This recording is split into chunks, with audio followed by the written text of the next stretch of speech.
How to fix a paper jam in the HP Laser 100, MFP 130, 1003, 1008, MFP 1130, and MFP 1180 printer series.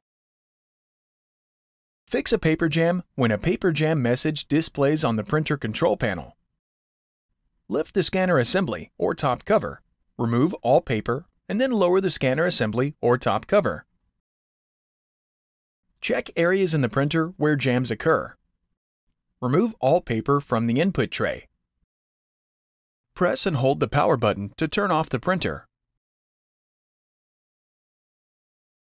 Go to the rear and disconnect the power cord.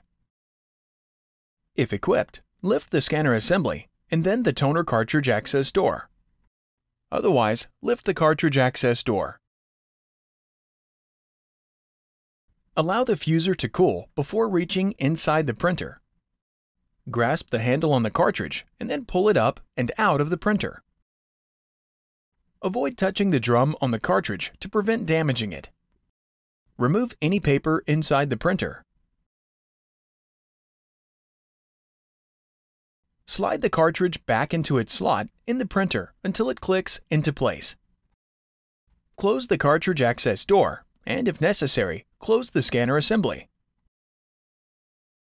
Reconnect the power cord to the printer, and the printer turns on automatically. If it does not, turn on the printer.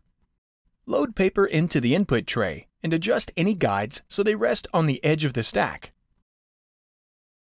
Print a document again. If the error persists, continue to the next step.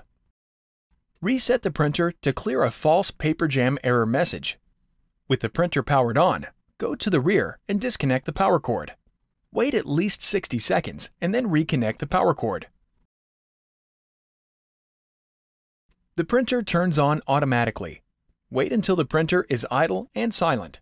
Print a document again. If the issue continues, service the printer. Contact HP for service and warranty options. Click the Playlists tab in YouTube to find HP videos in other languages. And search our channel to find official HP support videos.